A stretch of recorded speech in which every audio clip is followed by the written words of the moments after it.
Friday on Your View. Welcome to the show. I am Morayo Afolabi Brown. As always, I have the ladies with me.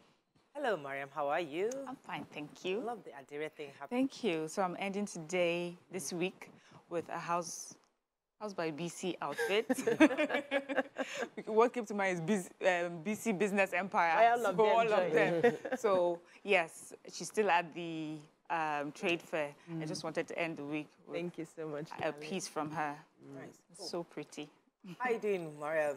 Tokwe Wakodige. I'm good. Had an amazing time at the trade fair yesterday. Yes, I did. I had fun. You know, I went with an ambition, and I felt very good. I achieved my goal. Money? I didn't spend. She was selling market. I was selling market. I always. No, I think I spent buying the teas that I usually would have bought was 3,000 honey. You know, 3,500. But the goal was achieved. I went to sell, and Bisi was saying, sit down. I said, no, I did not come here to sit down. I came here to sell. I removed shoe, and I was marketing. Yes, with bello and everything. I felt good to be in that space. I've not been in market setting like that in a very long time. With kids. Yes, so there were these three girls, then their other guys came to meet them. They were very, very confident. One of them was, I think, Azizat, as in very confident. I was going to take a picture with them. They said, no, please remove your glasses so that I can see your face. So I removed my sunglasses. They saw my face and they said, would you do a video? I said, yes, I'll do a video. You know, they're like, well, we watch your show. Then, you know, it was, and I saw as well. You know, I met this Ghanaian lady. She said she brews she's into alcohol. So she produces the drink herself. Wow. Yes. Nice. She's the owner of a... Does it have an NAFDAC number? Well, she's in Nigeria, so she's in the exhibition, so I'm sure because of the trade. Yes, I'm just wondering. Yeah, she's hello, Obiajilu. How you doing? It's the weekend. This is the way you get yes, I don't get it, no, but once I get into that spirit, there's a spirit in that market. I come with the right energy, and I'm speaking my Igbo. I now speak Yoruba. Sell market. Can I remember now? Don't worry, when I remember, when she enters the spirit. Into the spirit, yeah, but it's ending on Sunday. Yeah, and my fans have been turning up. God bless you, and the support of the ladies. You ladies have been so amazing. Like, when I enter, people are not feeling like, is it because your friends are coming to APC market? I say, is it easy to have those kind of friends? Go and have them now. You know, so I appreciate my fans. After now, I'm heading straight to the market. Fantastic. Join her. I mean, you know, I started this book last year, and I just never got around. Okay. I'm working on it. Don't worry, calm down. Okay. We can't wait. Because the person that helped me to work on it, they didn't do a good job at all. It was horrible. I was just, for my first book, it was just a terrible job. I had to get a new company to work with me, and then we're putting finishing touches. Wow. That's good. I didn't think it was going to come that quick. So very soon, by God's grace, I should be launching. Like congratulations. Yeah. Yes. Well done. Yeah. I'm happy. It's about time. About time, man. I like that I take my time. Yeah. I like that I don't rush it just because. Take my time. When it happens, then it happens. It happens. Yeah. It's good. It's not about well done. Quantity? Yeah. Quality. Yeah. You look amazing by the way. I did the hair myself. Yes. Wow, I thought it well. I was saying somebody. Nice. Let's go on a quick break. When we come back, we go through the front pages of the paper. Stay with us. We'll be right back.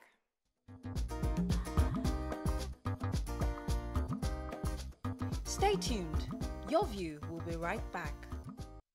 Thanks for staying with us. How Tinubu will actualize plans on economy and security. US, UK terror alerts. Those arrested will be persecuted, says IG. Atiku optimistic of truce with the G5 governors. $350 million needed for Nigeria air takeoff, says minister. Kogi government targets 591 billion naira annual IGR. Arsonists burn 65,000 PVCs in Ogun INEC office. How sad. Oni Adeyeye Ogunwusi and his women. Tinubu, I will complete Ajaokuta rolling mill. Okay, which story are we starting with? Let's start with INEC. So hoodlums suspected to be arsonists yesterday set ablaze the office of the Independent National Electoral Commission, that's INEC, in Ogun and Osun. And they said the fire razed the commission's office at Iyano, mortuary area of Abeokuta, Ogun State capital, and also Oke, Iresi area of Ede in Ede South local government area of Osun State. They said the hoodlums stormed the office. They had what they called, they entered through the fences and they had what they called bread bombs. So they soaked bread inside fuel, and that was what they used to set the place ablaze. And they were able to destroy so many things, including PVCs. I'm trying to get where they wrote the numbers here. Okay, they said, I can't get the numbers now. It's not here in this particular report. But however, investigations have started. Said the police will definitely find those people and get them. And also, they are asking that, I think from November 12th, they're going to be opening the register for people who have registered to vote. That's registrants, and we have about 93 million voters who are going to be put up on their website, the INEC website. So they're asking that individuals who go there, you know, make sure that your names are spelled correctly if you're a registered voter. And if there's anybody who is underage who's not supposed to be there, we should make the reports now so that they can take them down.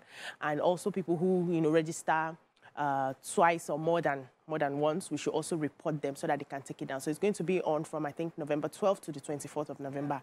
We, as Nigerians, can go there and just check through the registers. So I will take the story of the Inspector General of Police, Usman Akali, at the 57th weekly ministerial briefing that held in Abuja, and he was answering questions that were asked of him by journalists, and they were asking about the US-UK alerts, terror alerts that were, you know, that got us all in a frenzy last week. And he said that, first of all, it wasn't that the Nigerian government waived those alerts, is that they also have their intelligence, they're working with it. They were just not happy in the way that the US did it and agitated Nigerians, and there was no need for that, because what they were calling attention to is something that we are aware of as a country and constantly working on it.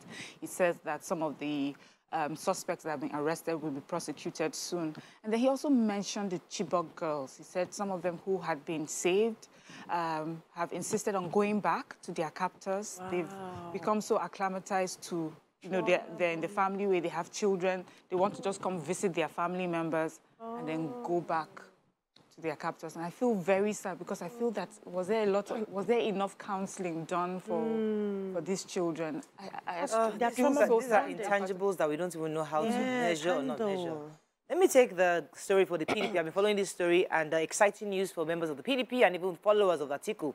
So the PDP said they've expressed optimism about the possible reconciliation of the G5 governors. If you remember, those are the governors that were saying outrightly they were not going to support Atiku in the coming elections. But Dele Momodu was saying yesterday that he's very sure most people have heard about what the governors are doing, that they're going to do everything to keep the integrity of the group. He said that PDP is the largest political party in the whole of Africa, and they're working hard. And in the coming days and weeks, there should be a reconciliation with the G5, and hopefully then they get the support for the Atiku Okowa campaign that is absolutely necessary for the elections coming up next year. So that's good news for the PDP. I mean, it's been rocky for the past few weeks, but hopefully they can get some kind of light at the end of the tunnel. So I want to take the story of Kogi State. Kogi has this ambition, and they said they were going to be generating 591 billion as their annual internally generated revenue.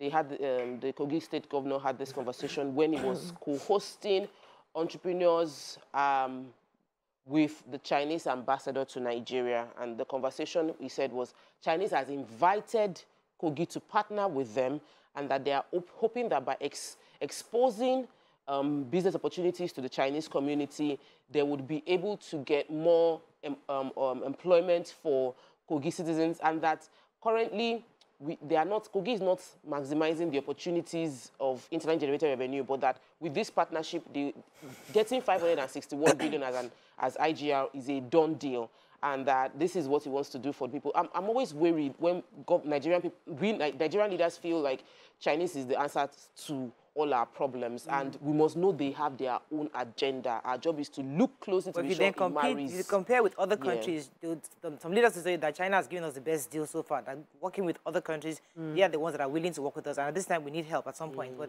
let's move on to the punch. Forex crisis, traders lose as Naira rebounds to 720 to the dollar. That won't go viral. 11 die as Kogi protesters barricade road with tanker. Woman plunges into lagoon after argument with fiancé. Lagosian burns wife to death. Lagos Port Harcourt likely to witness weather catastrophe. Obi investment in Anambra next to nothing, says Soludo. Farmers kick as CBN halts Anchor Borrowers program.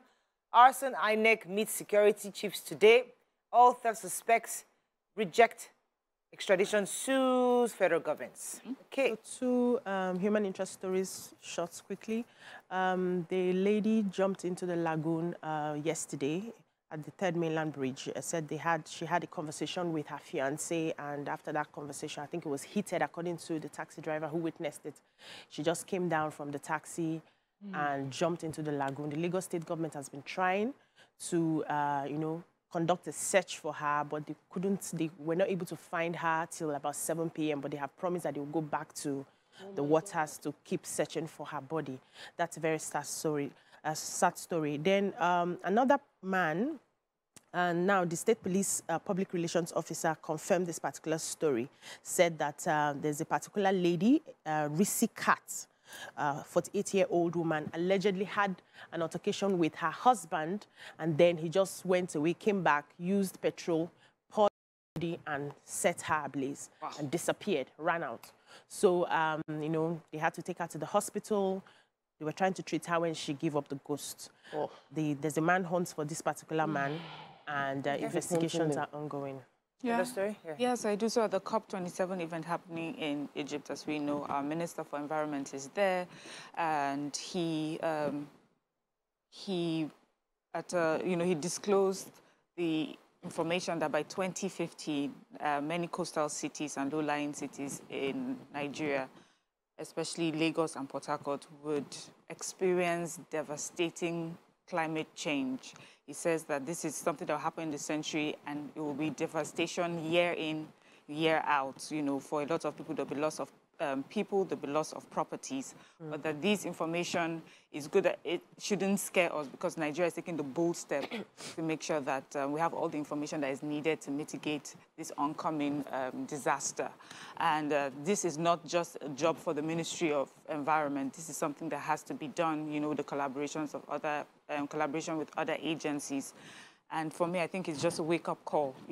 We normally just feel that this climate change is something that we're talking about does not make sense, but it's going to be very real, very soon. And we need to start taking the steps daily now, so that it's not something that's so bad, I mean, we look at all the other countries like Japan. We see a whole city underwater. We don't want that to happen with us. Let's go on a quick break. When we come back, we continue with our review. Stay with us. We'll be right back.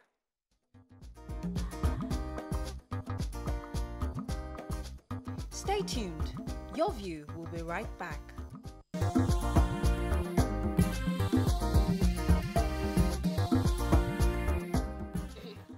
Thanks for staying with us. We're going to continue with the review in Punch. Yes, so major headline. Due to the intervention by the CBN, as well as the hard work from the EFCC, we have seen a positive in the Naira-dollar 20% rebound by the Naira to the dollar. And that's because over the past few weeks, immediately after the announcement that they were going to be changing the Naira note, most people panicked, and it led to a spike in a fall in the Naira. And that also now led to the EFCC to clamp down on about 90, they arrested 90 BDCs, Bureau de Change, and many other ones that had nefarious activities now went back behind the scenes. So right now, as at yesterday, Naira to the dollar exchanged at 720, which is good news. But some people strengthened to 720. Some people now have lost money because one of the BDCs was saying that he bought at 800, and right now people have lost millions of Naira. But it's good news for the entire population that we are seeing a bit of positives from the policies that people have been complaining about. Because in the banks, it's still 400 something. I think I read somewhere. I've been following the Anchor Borrowers program for a long time, and when I saw the president of the All Farmers Association was talking to the federal government yesterday, saying that they have not received money from the through the Anchor Borrower scheme since 2021, and this happened because obviously the federal government felt that many farmers were not repaying the loans given to them. If you recall, Anchor Borrowers was supposed to be a loan given by CBN to farmers to help them produce, and then they take their produce and sell to Nigerian companies and stop those companies from importing abroad. But unfortunately, many of the farmers are not repaying. So they have said that they have identified challenges such as high harvest losses, fragmented, unstructured market, the flooding, insecurity. These are some of the things that cause their produce for their produce to reduce massively, so they're unable to sell to get enough money to pay back. So they're appealing to federal government to please resume the Anchor Borers program so that they can increase their productivity. Moving on quickly now to Daily Sun. Buhari talks tough over vote buying. Police beef up security in Lagos-Ibadan Expressway as gunmen kidnap 2 pastors in Plateau. Peter Obi assures Nigerians of a better nation if elected president. Get ready for your swearing in, Adams tells Tinubu. President hits Western leaders for climate mess in Africa. Petrol landing costs now 510 naira to the dollar. You can't use Amotekun Ibubiagu for campaigns, IGP tells governors and others. Kogi targets 591 billion annual IGR. Anxiety, arsonists hit INEC office in Ogun and Osun.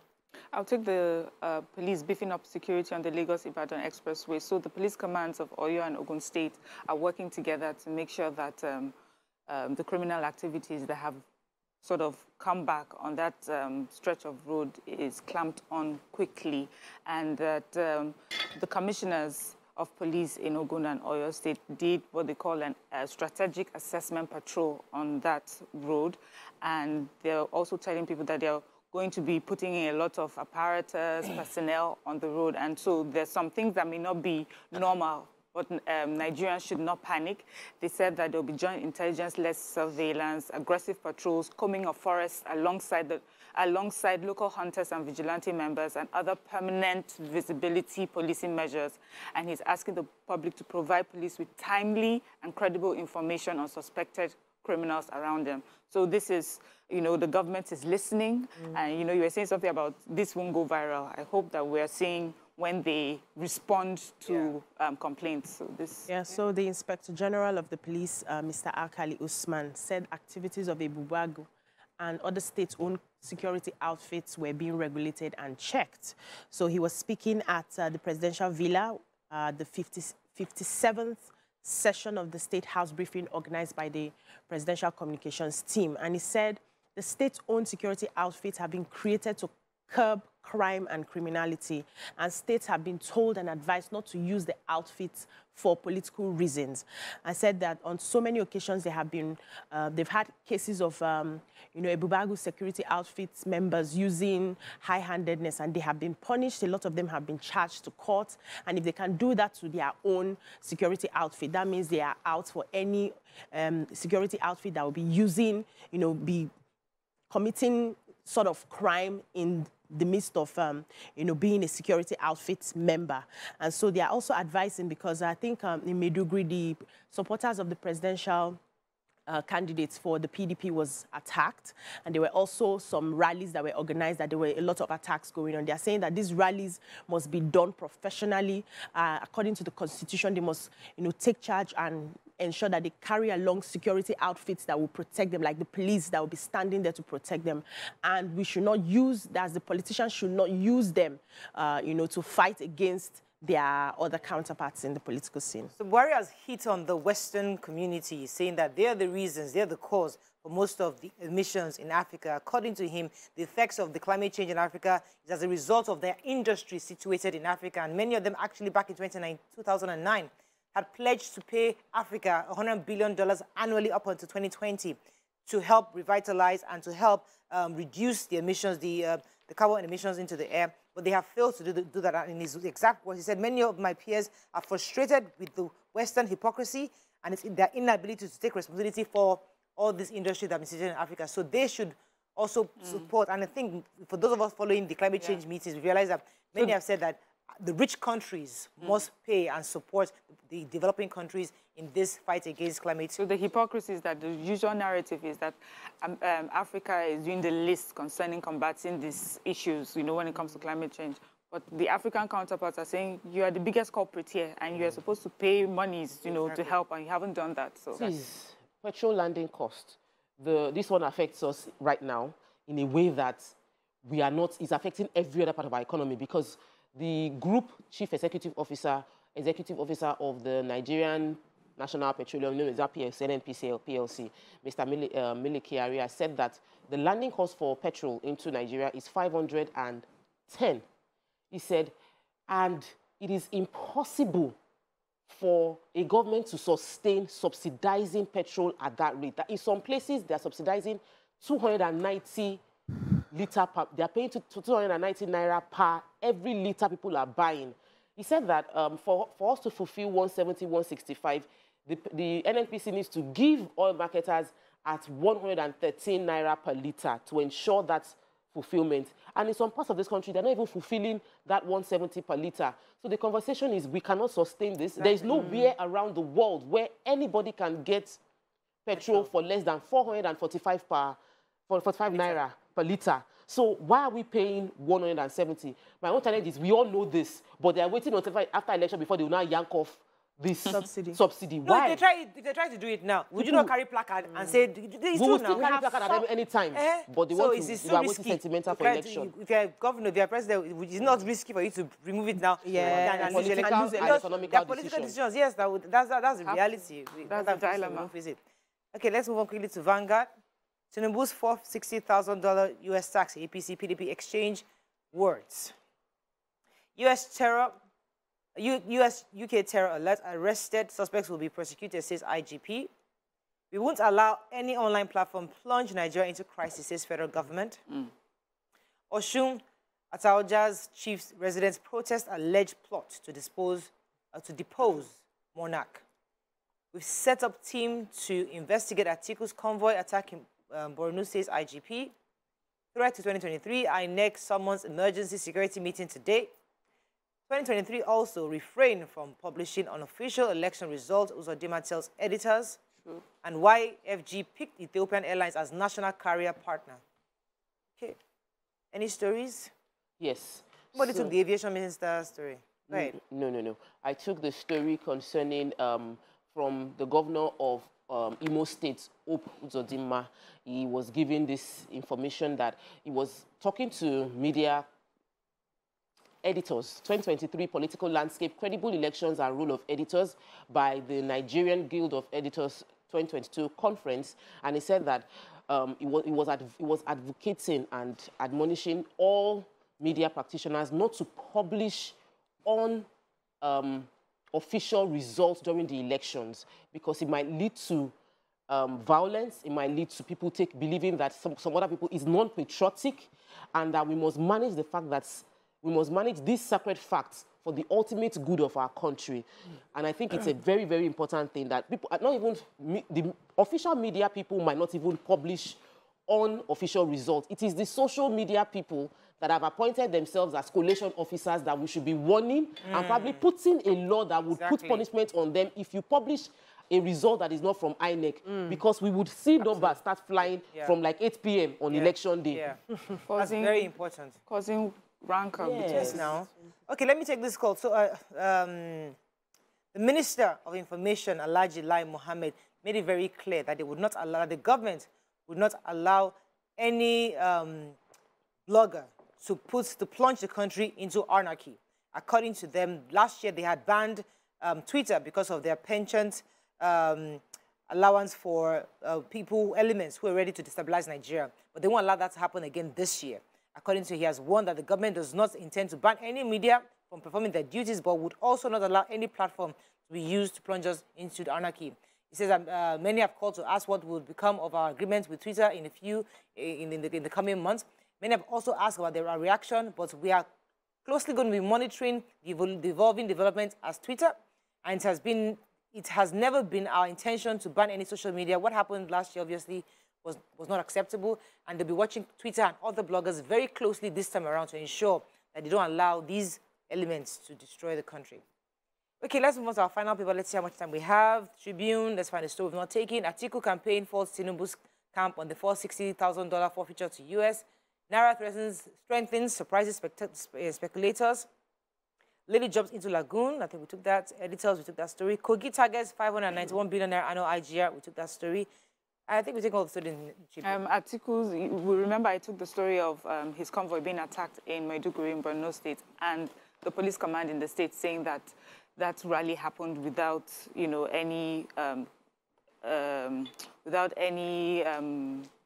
they were not attacked. But the IGP is saying that the command may have been hasty in their conclusions because there are pictures that we saw that prove that there were attacks, but that there's an investigation that's going on to make sure, to find out who exactly the perpetrators of this was. And he has said that every rally, every gathering is being protected by the police, especially if you give them enough time, you know, and you tell them ahead of time, they'll make sure that there's enough policing happening around that, but they will look into this holistically and then we'll find out after.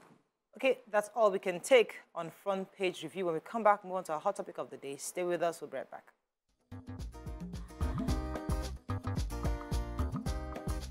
Stay tuned. Your View will be right back.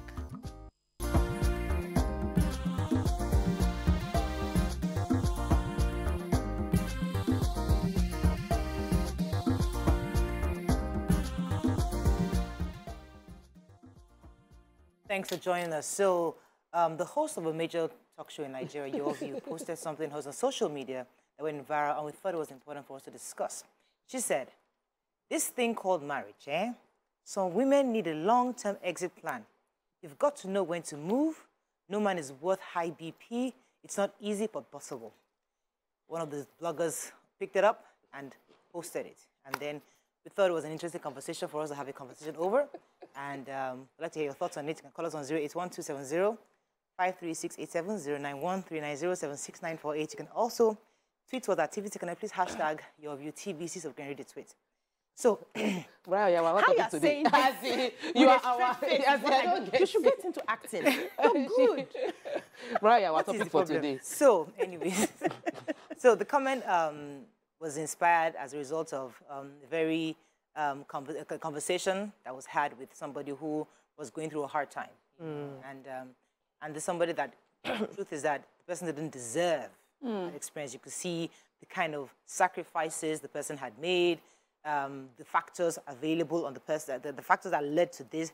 And I think it's yourself, you know, how do you advise? How do you help this person? How do you make them still stay because they have to stay, but also have a future plan? So that brings the conversation. Do we, as women, understand somewhere that, okay, when things get hard, how do you know when to move? How do you know when to stay? How do you feel that, oh, are you still going to stick to, for better, for worse, no matter what, will you be there all through? Or at some point, you have a plan.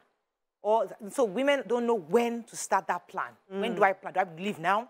A friend of mine also called me recently, was telling me that his wife left, and he was shocked that when she left, it was almost as if she just moved on smoothly because she had been planning it for a while. So he thought that he just was shocked that she left.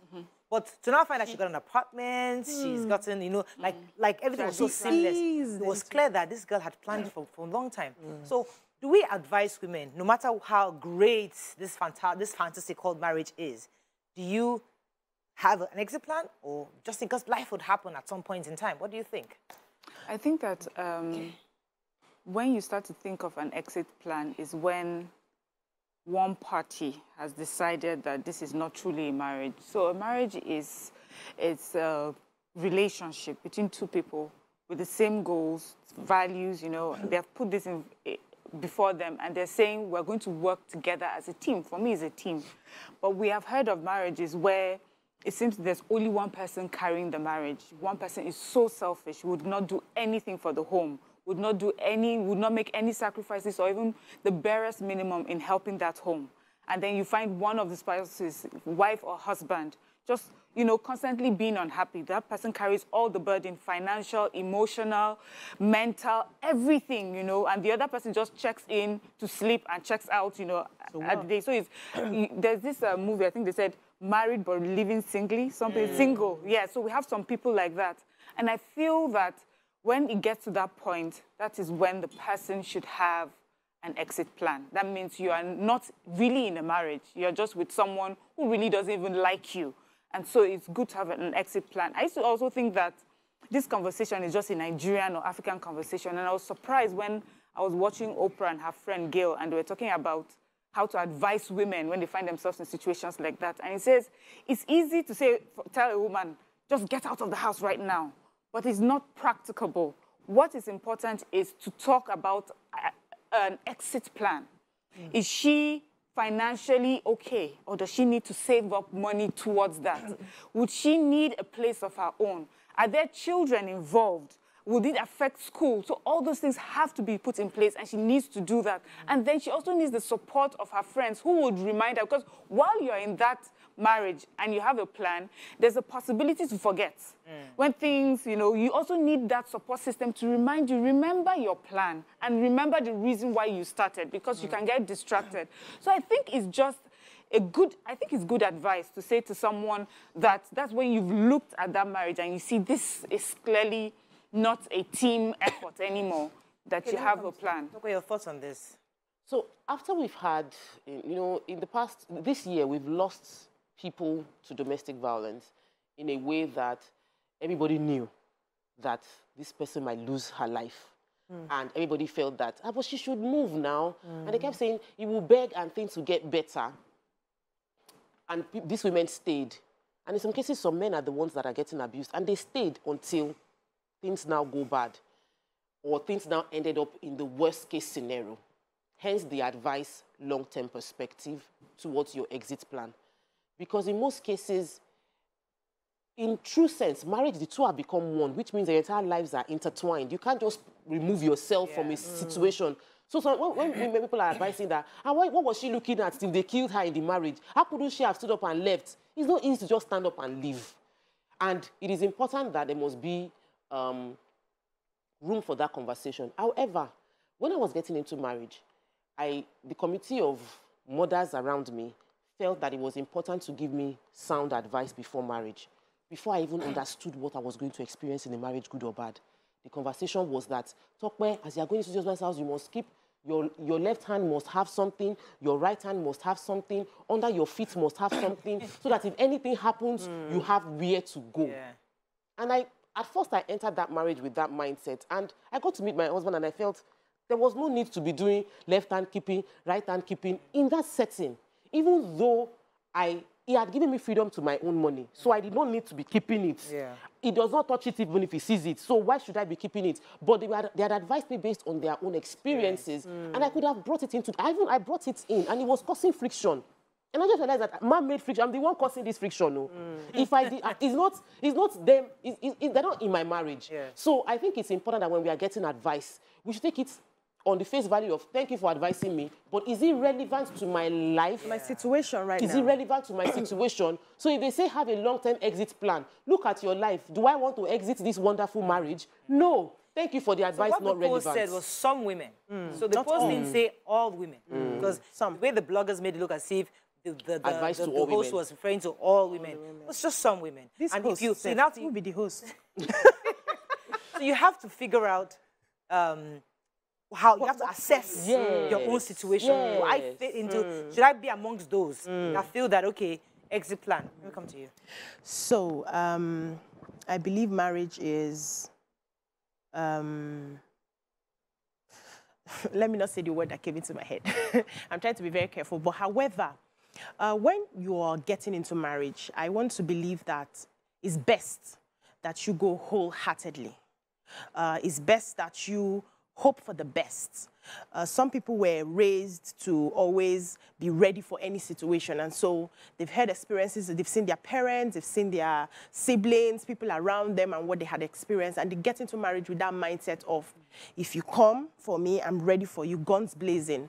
But when you get into a marriage with somebody that you have decided to go the long haul with, somebody that you love, it's best that both parties go in wholeheartedly with their hearts.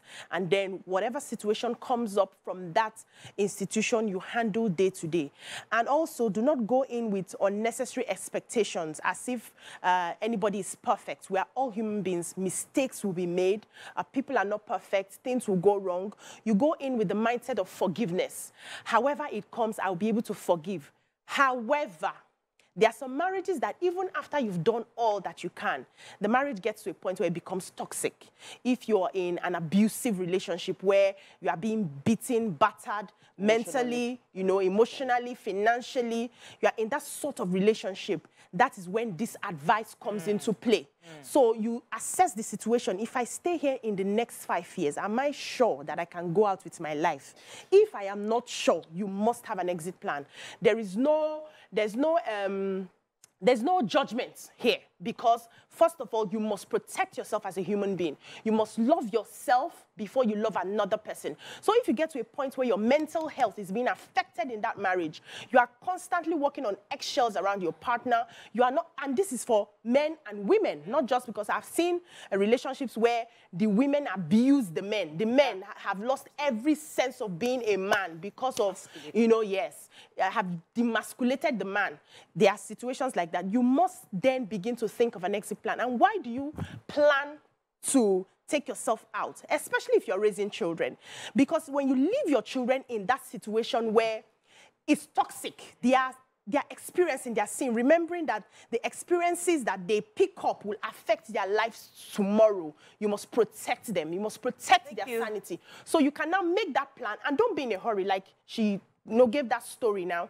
Don't be in a hurry. Take your time to plan it out. I wanted to give my personal story. We'll come back to that after on a break because you mentioned an important thing, the children. Because a lot of these factors, a lot of women stay or leave because of children. Children is usually the factor. They are the reason for staying or leaving. Let me go on a break. When we come back, we continue. Stay with us. We'll be right back.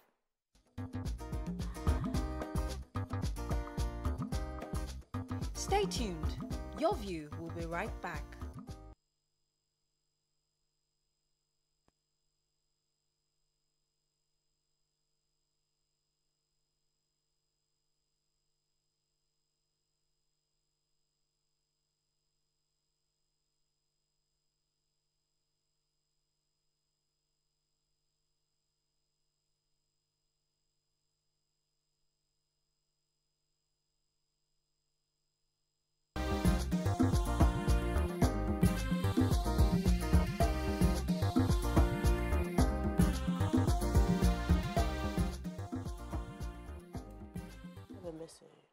Thanks for staying with us. We're discussing exit plans for some people who are in toxic marriages. And you see, I talked about the factor of children. And one of the things that played out in this situation that caused this, this thing on the blog was the fact that there was a need for exit plan because of the children.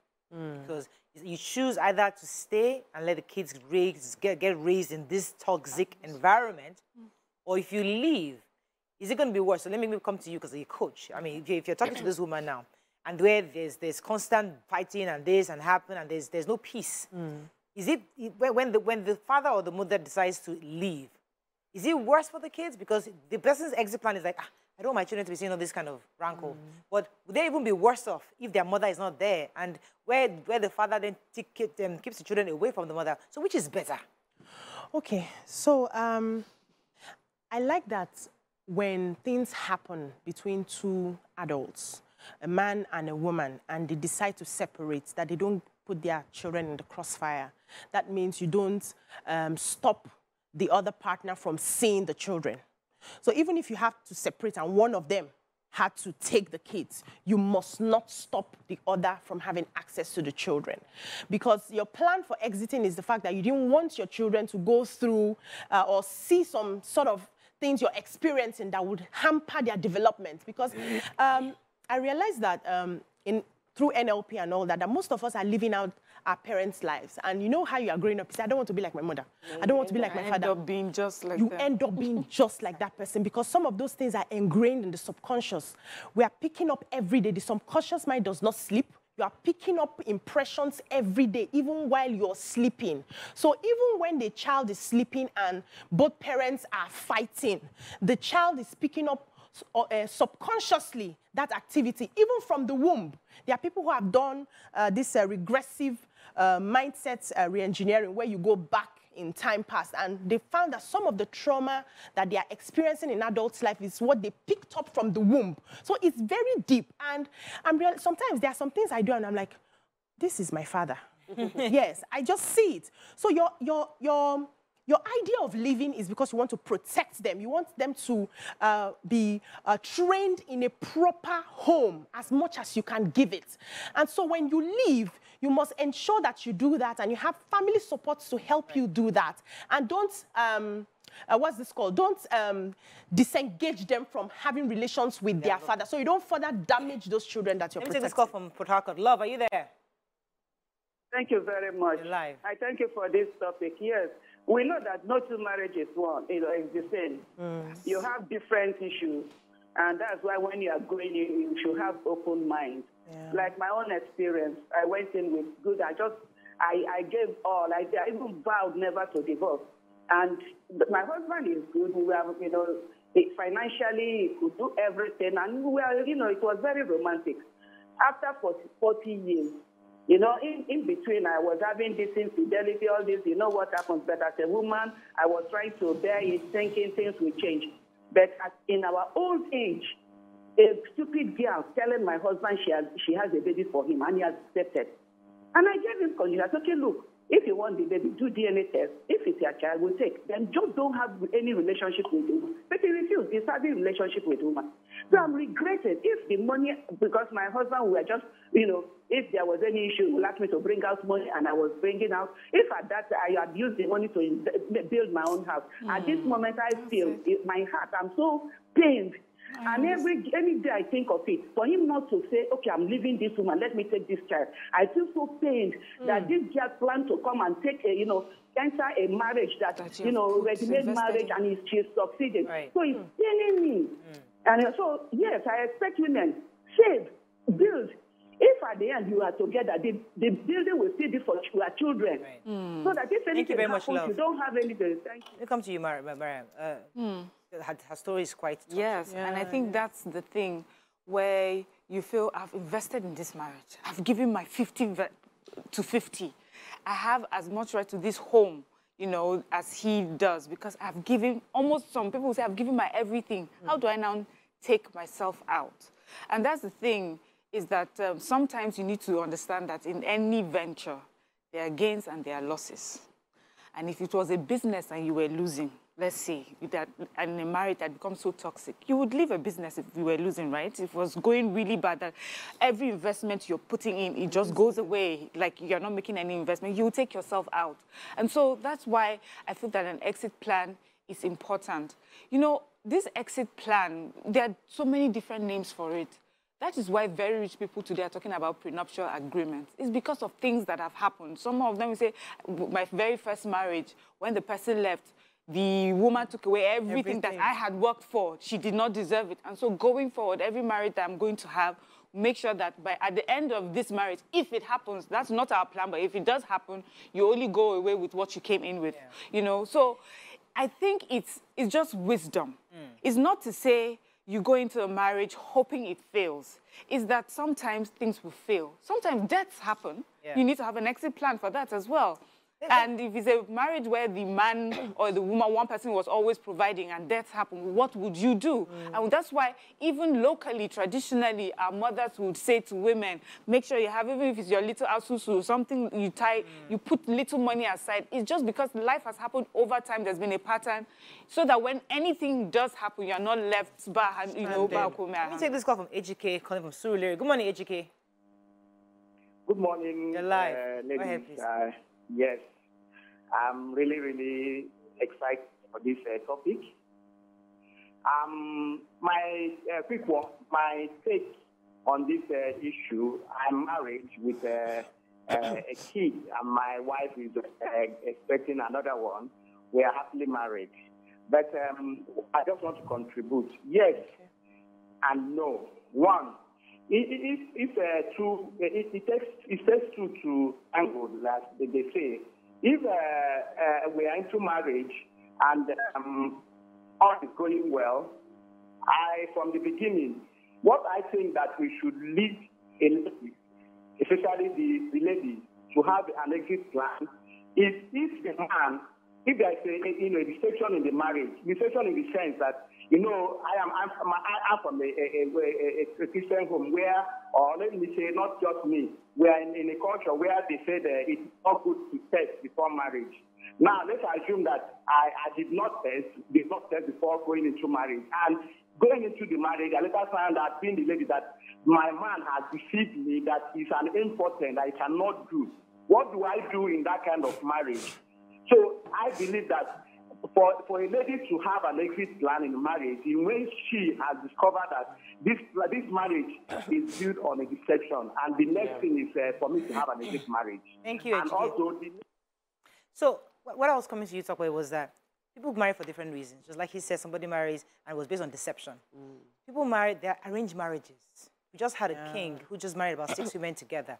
You know, and you're entering the marriage and you're thinking to yourself, okay, what's my staying power? What am I here? Do I have children? If I don't have children, what's in case anything happens? If they do, can I go? Do I have something to myself? So I guess also I would say it depends on the kind of marriage, because there's some people that, I cannot sleep, I cannot eat, love dog, want to shack me. Those kind of love relationship may not need an exit plan, because you guys get so in love and everything is together, you're glued together. But there's some marriages where you feel that, okay, I have worked, I'm 40 plus years old, I'm just getting married now, I've done my whole life, my wife is also here, I don't want anybody just coming in next and just taking off my whole property. What do you think, what kind of situation do you think is required for an exit plan in marriage? I don't think there's any situation that requires that. There's no one situation that you will say this is what requires exit plan, because exit plan is initiated based on somebody feeling I need to live here.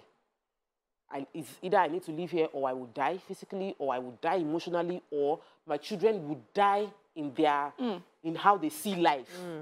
So you give an exit plan because you realize there's something huge at stake, either your life, your emotional well-being, or your children's psychological well-being. So there is a need to exit, the marriage is already over. Based on that, you make a decision. And when you make that decision, let us be logical. Don't start talking to everybody and listen to what everybody is saying. In many cases, we think only of ourselves. We don't think of the impact on our children. Many people that are in bitter marriages end up having children who go through bitter marriages. Before. Most cases. So you are thinking, I'm managing so that my children will have a stable home. But your children are seeing how unstable your home is. Your home is not stable. They can see you're fighting and quarreling. They can see that things are not working. And they are beginning to think that is how marriages are. So it's important that we understand our children are seeing, feeling, and understanding what we're going through, and we are programming them to see world from a lens that is not true. So your exit might be just for those children to have a better understanding of what life brings to them. Okay, let me go on a quick break. When we come back, we'll take a few phone calls and more messages on social media. Stay with us, we'll be right back.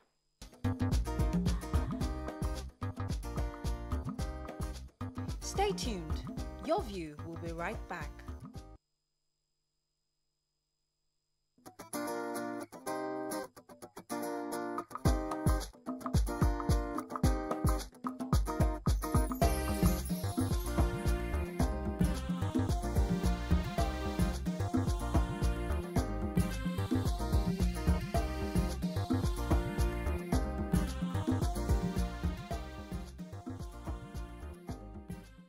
Thanks for staying with us. We're still discussing exit plans in marriage. If it's needed, it's required.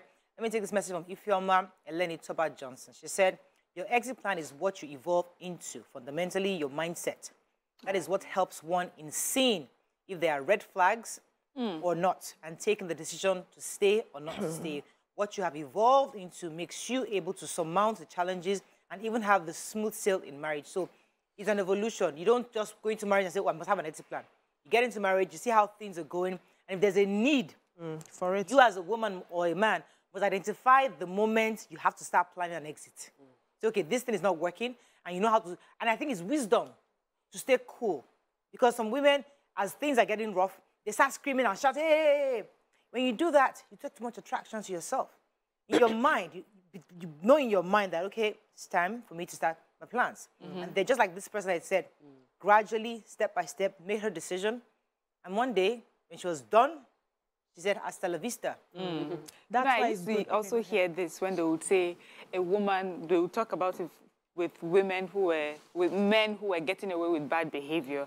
And they say, you're still good if your wife is constantly calling you out on your bad behavior and telling you. So the moment she's silent about the bad things that you're doing, that's when you should really get worried. Because at that point, she's saying, you know what? She's done. You and I are not even together anymore. So emotionally, people exit before they take those physical steps. Yeah, so I remember in the university, I had a relationship, and the relationship wasn't turning out well the way I planned it to. We were young in our teenage years, and I just sat down one day, I cried for 24 hours, finished the crying, wiped my tears.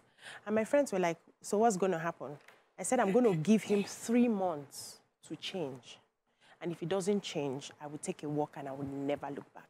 And they felt I was joking. And 3 months came, and he didn't change, and nothing happened, and I just...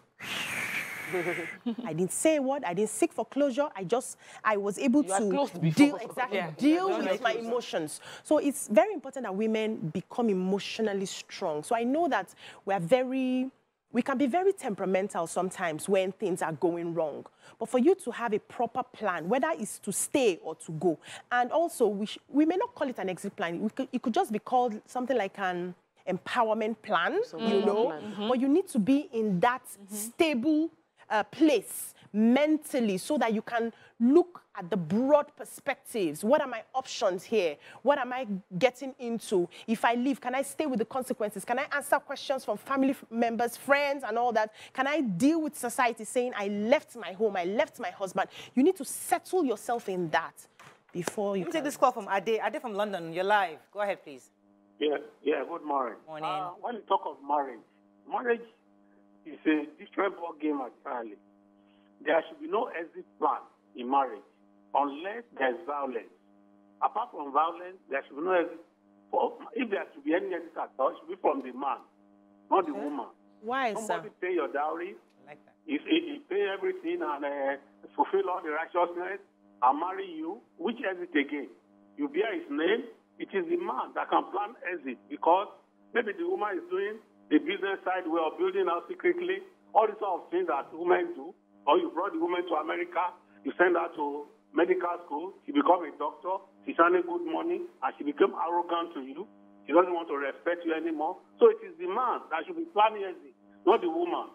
Because it's the man that paying the money. I like that, Andy. That's another perspective. Ade is saying that if there's an issue, once the man also in this situation should be the one to exit. I was watching a series, this shooter or some one of those American movies, and the lady was frustrated. She wanted to leave. I mean, she already packing her things.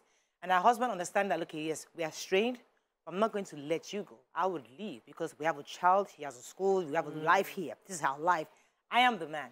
If we both of us having this straight relation, I would exit. He's a gentleman. Let's get some breathing spaces. But African men, I did that magnanimous say, I'll leave you with the house, the car, everything. Let me exit myself. And I've then actually seen I that know someone, happen. that can do So maybe in strained relationships, maybe our men should mature to the point where in the strain, you exit and let them I know someone who did that very, very, very recently, like this year, left his wife and child in their house and Took his things off. rented another place. Yeah. Wow. He That's left a gentleman.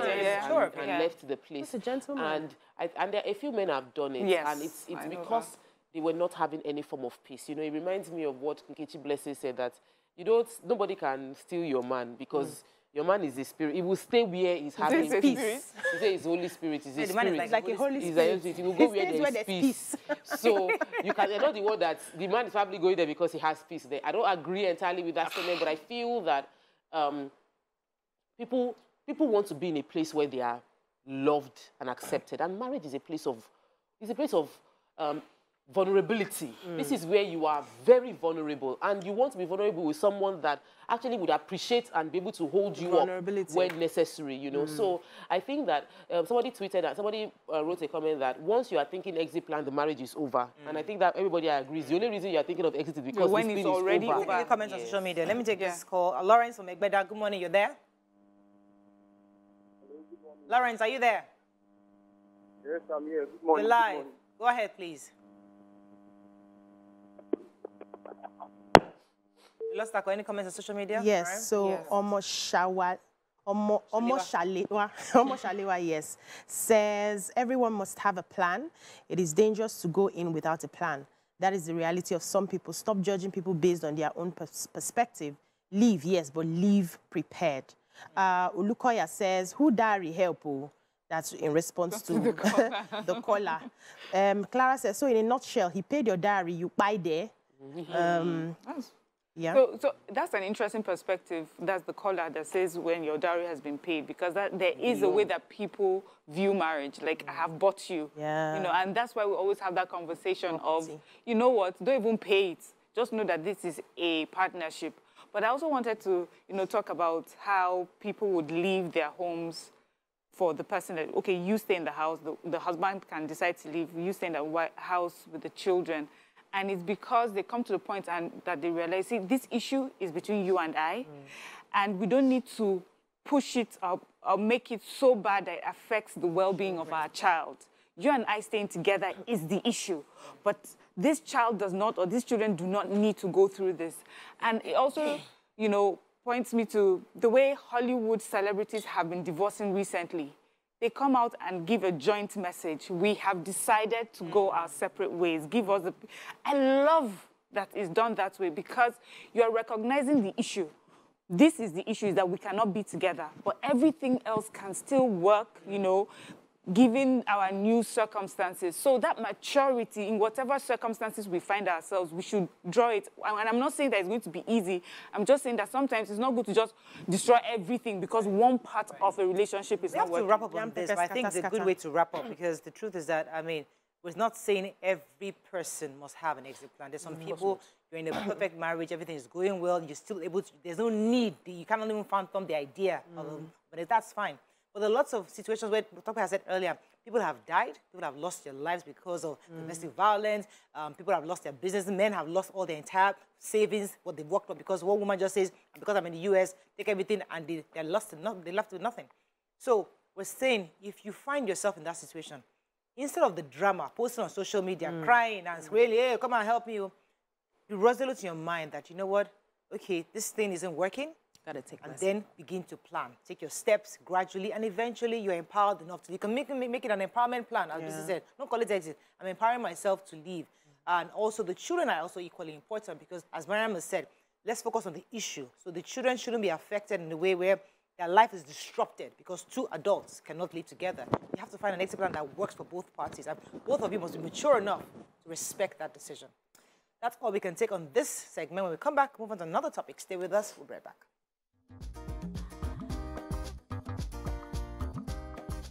Stay tuned. Your View will be right back.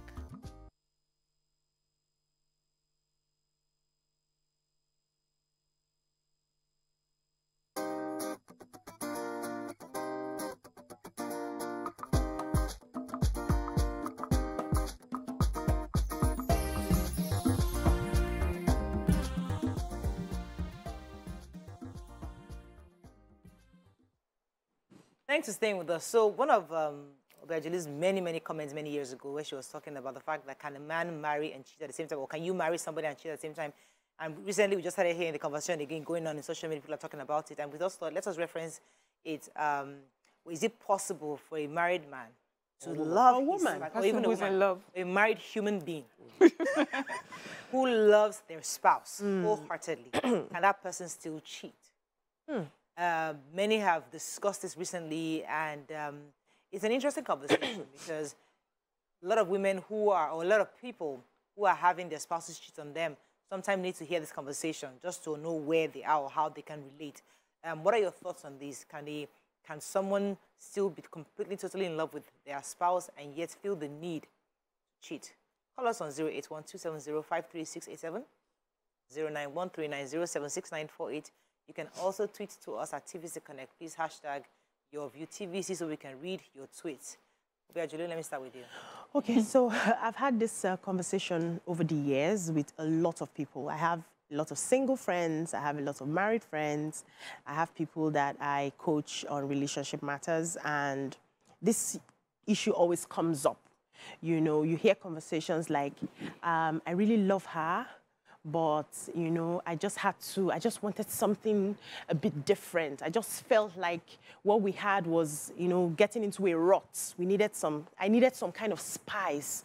And that relationship sort of cools me down, and I'm better able to appreciate the one I really love, because when I go here, I see a different perspective. I'm relaxed, I'm cool. Then I come here and then I meet the regular and the original.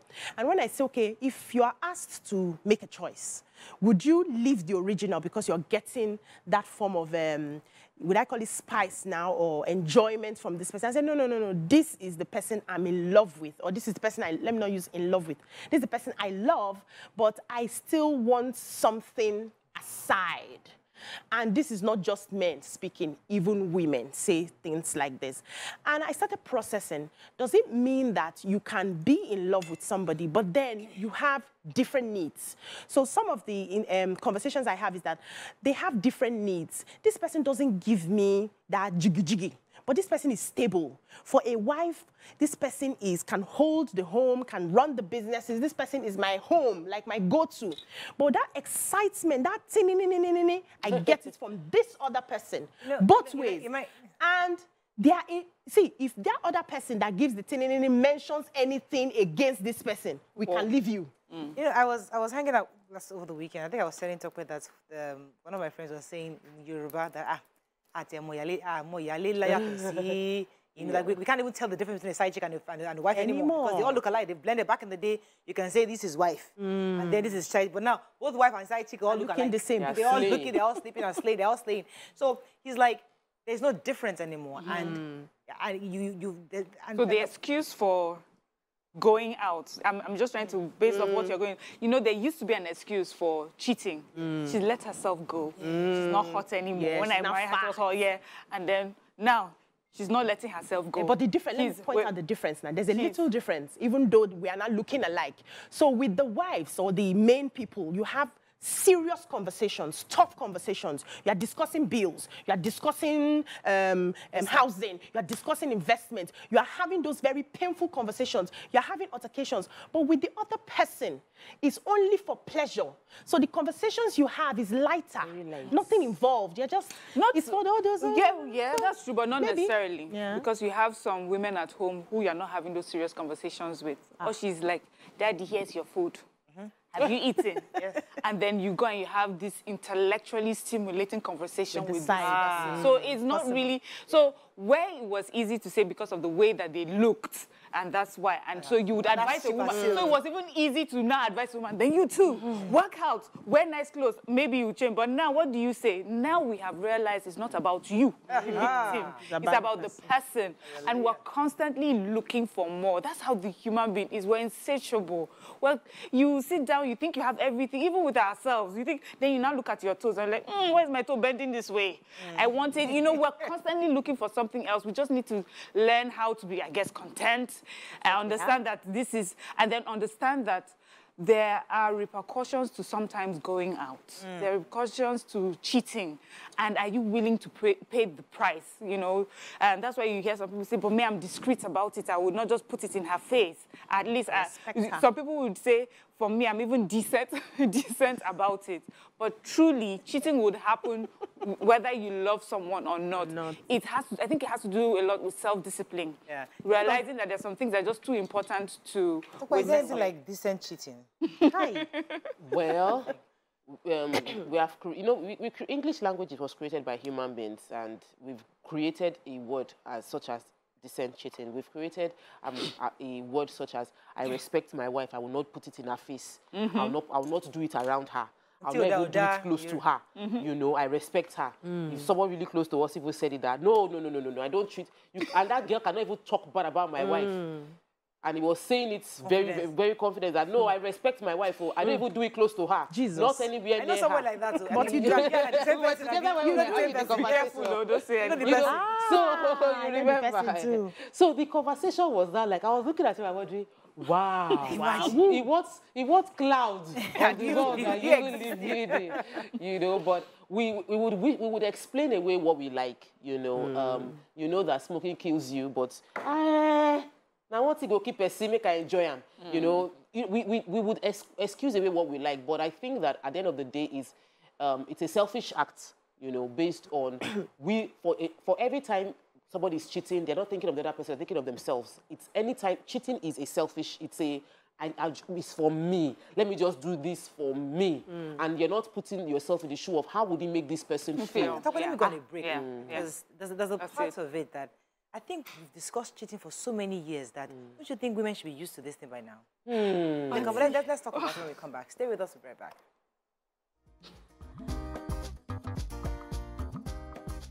Stay tuned. Your View will be right back.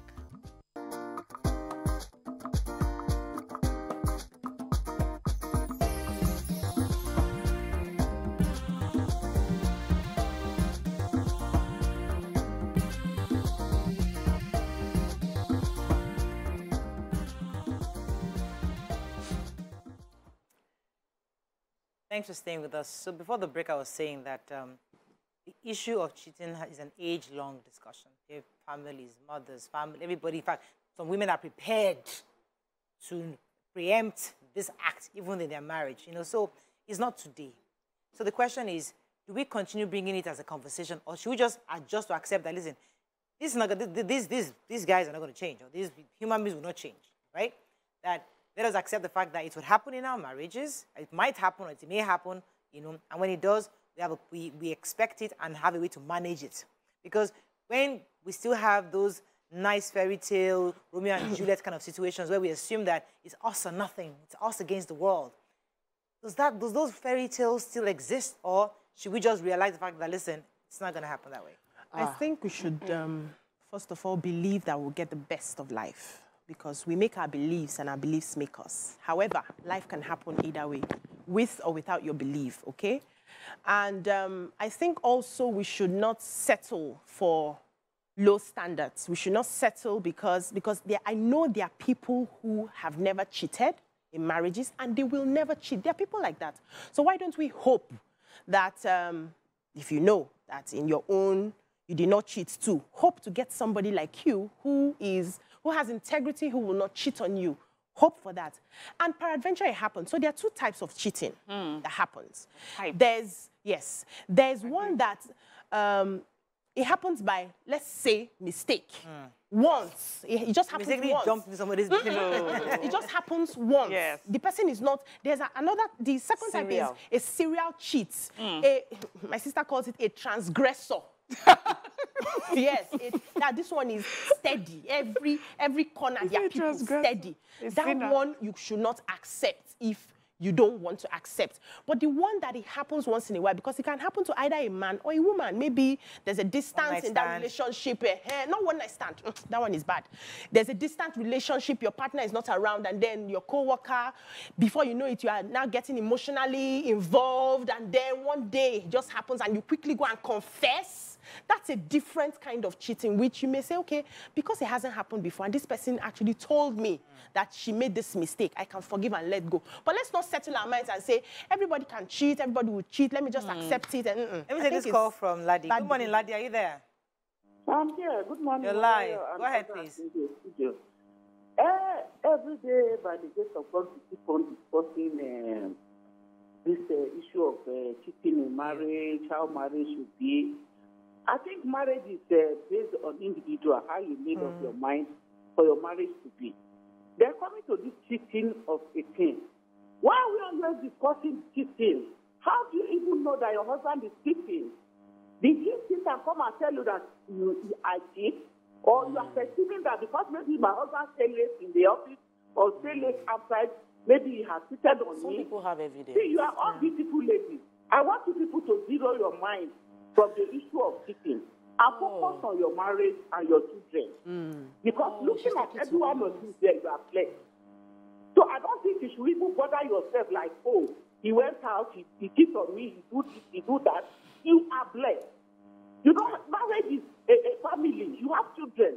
You must not live your life or your marriage for your husband alone. You have to look at your children, the kind of upbringing and everything you want. You can't. There's no how you are going to leave your children. I think you balance it. You are somewhere, you see what you are doing, and you are. Thank you very much. So she's saying that what you don't know won't hurt you. I mean, don't focus on your children and don't start looking for investigating. In modern times, a lot of women do investigate. You know, there are ways to know. Because sometimes, I think there was this thing that said, let me even know what I'm dealing with. Why are you hiding your phone? Why are you hiding your phone? Let me know what I'm dealing with. If you're cheating, let me know that's what I'm dealing with. I don't want to just be thinking in my head or subconscious. I'm thinking, is it possible? Is it not possible? That's too much draining. Let me know. If I know, I can know how to deal with it. I can choose to stay. Or I can choose to leave. I can have an exit plan. But at least I know. But she's saying, don't even bother. There's no point in bothering to check. So I noticed also she was saying, like, why are we always discussing it? Like, we should not talk about it. But the truth is, on the show, we talk about anything that is hot and trending. And a lot of people talk about cheating because it's the reality of many families. Not all, many that talk about it. The ones that are not talking about it, the people that are happy don't talk about their marriage. Saying. We need to normalize that conversation. Okay. To help lots of people in that situation to know what to do. Different options. Because if we keep hushing like it doesn't exist, what you do, a lot of women would have that and they don't know what, they're going to have that same really toxic relationship where it affects their children. But when we normalize it, when people hear it often, they know when they're faced with this, they have options of what to do. Do I deal with it? Do I have a conversation? Do I get a counselor? Do I leave? Do I stay? You have options. You know that there's something you can do. You don't have to just stay and just live in that toxicity and then, you know, and it affects you and tomorrow they say you have cancer. So I wanted to talk about the idea of this thing is so rampant, like there's nothing there. And the truth is, what people feel like there is nothing there because for them, their reality growing up, they can overlook it. It's not a big deal for them. But for some other people, their expectations for marriage, what their love language is not being met because there is another person getting attention from you. The reason for most people's marriage is not just to procreate. So you can't say face your children. If I wanted to face children, maybe I would just easily go and do artificial insemination or adopt children and be taking care and face children. But the reason people got married is because they want to have companionship. They want to have friendship. They want to have someone that is a confidant, someone that is boosting them, supporting them, that they are also supporting. I want to be a collaborator in your success as you are collaborating for my own success. What if you have all that, but the person is still cheating? Or it's your biggest cheerleader, is following everywhere, hey, great father, whatever, you're proud, but there is somebody. The conversation is every human being isn't perfect, and we have a checklist of what is priority for every human being.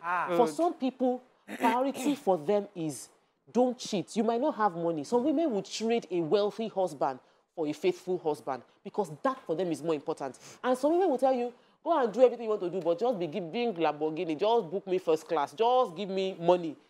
Women have reasons and priority of what is important to them. For me, emotional support and business support is very important. Even if you are very rich, if you don't support my business, it is a deal breaker. You are not cheating, but you are not supporting me to grow. That for me is a big deal. Let me take this call from Joy. Joy, are you there? Yes, I am. Good You're morning. live. Go ahead, please.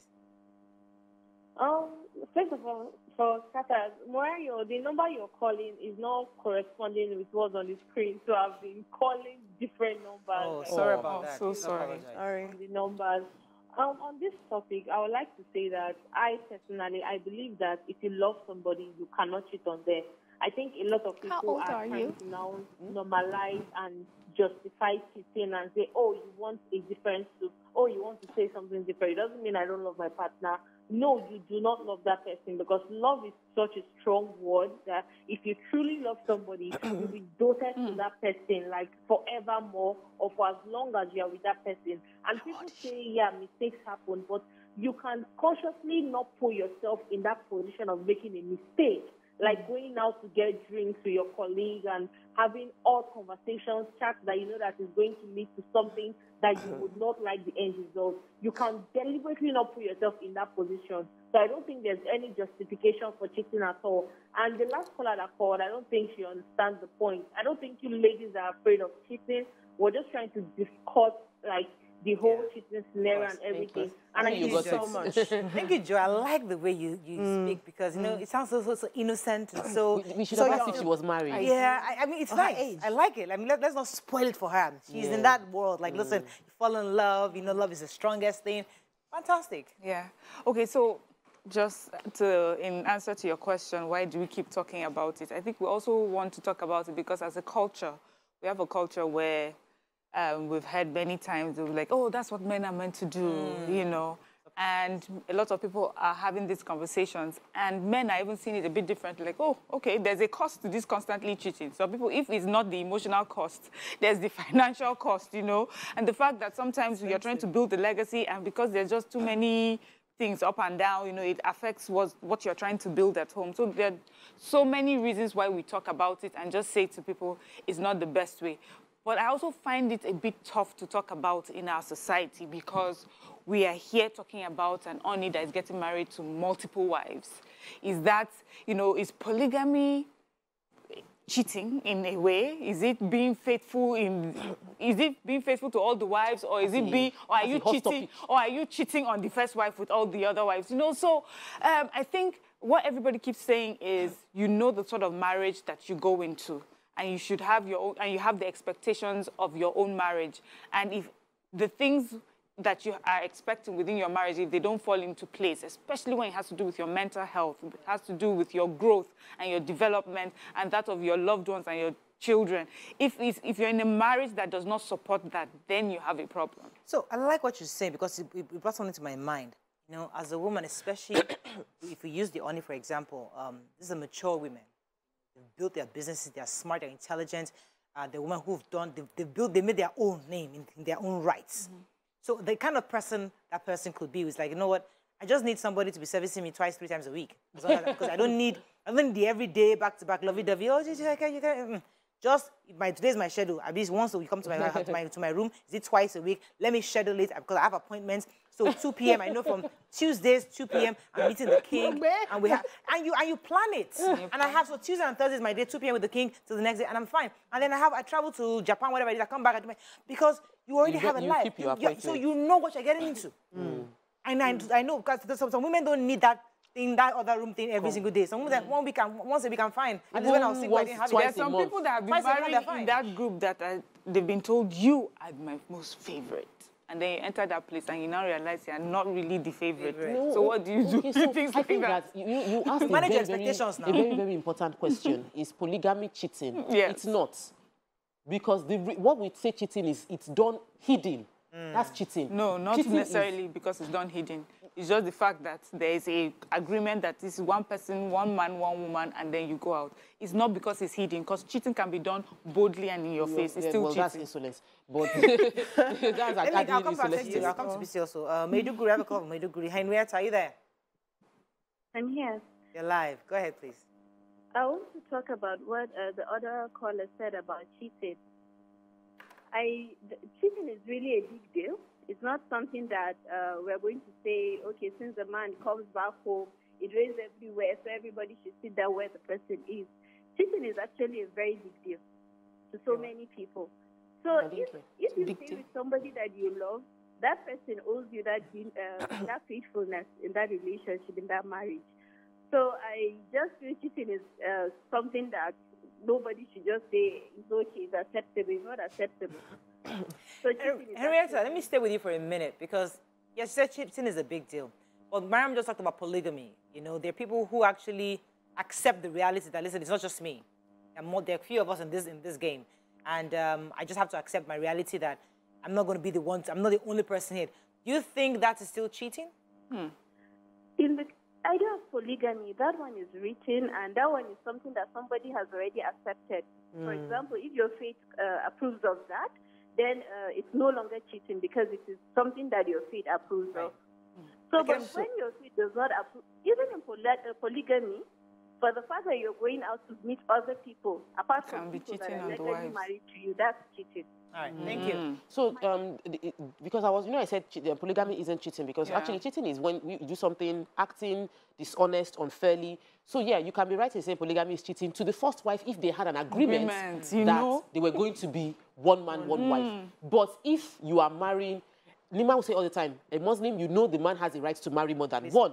If you're marrying a man that has become an Oba, automatically that nullifies your previous marital engagement of one man, one wife, because we know in our culture that obas get additional wives when they become obas. There are areas where polygamy is accepted, and polygamy is open. I know that this is the routine. Where problem comes in is if you now spend 3 nights, like we saw in Adekulakpo, where you spend 1 night. You're supposed to spend 1 night with me. You now spend 3 nights with one woman. That you have cheated me inside a polygamy.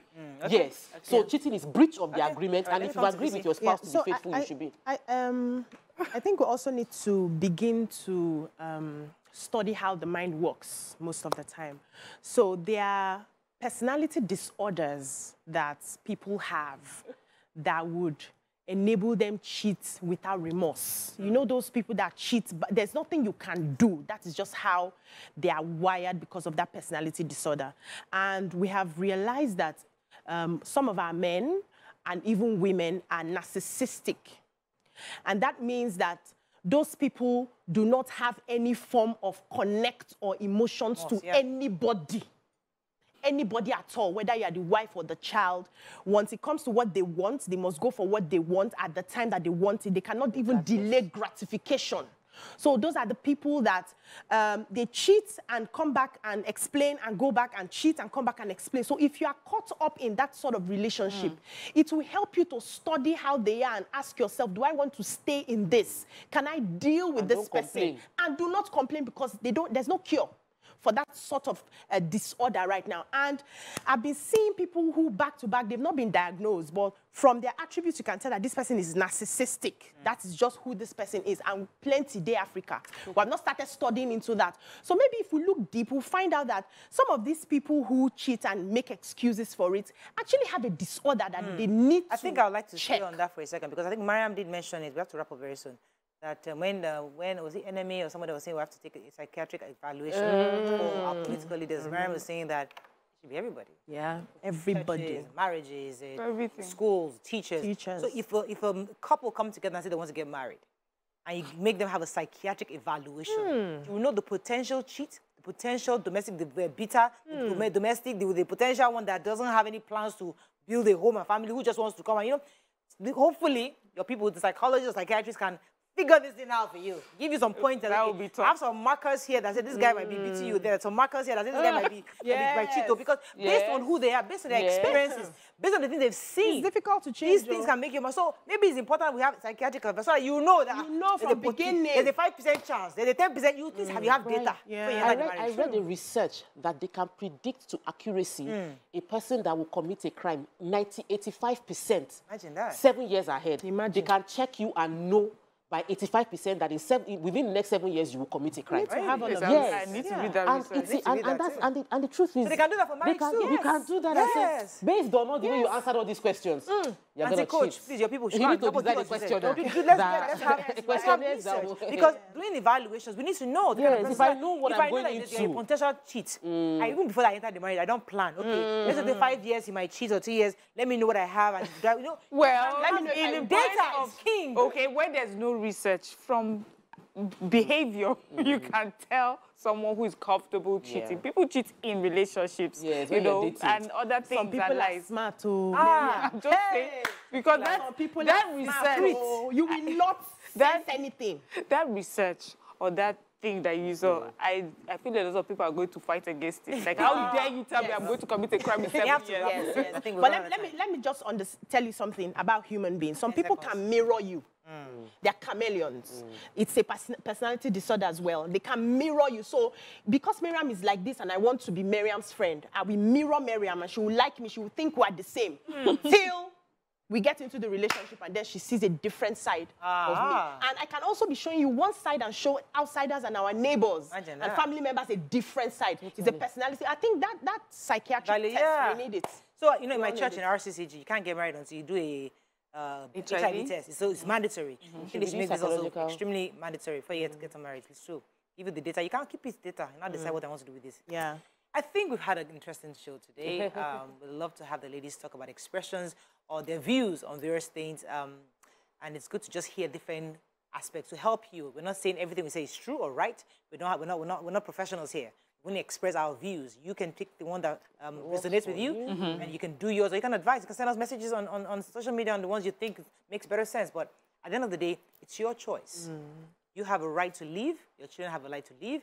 And you make the right decision based on a proper mind. You know for sure that you're making a decision based on what is right. Have a fabulous weekend. We'll see you Monday. Bye for now. This was a good tea.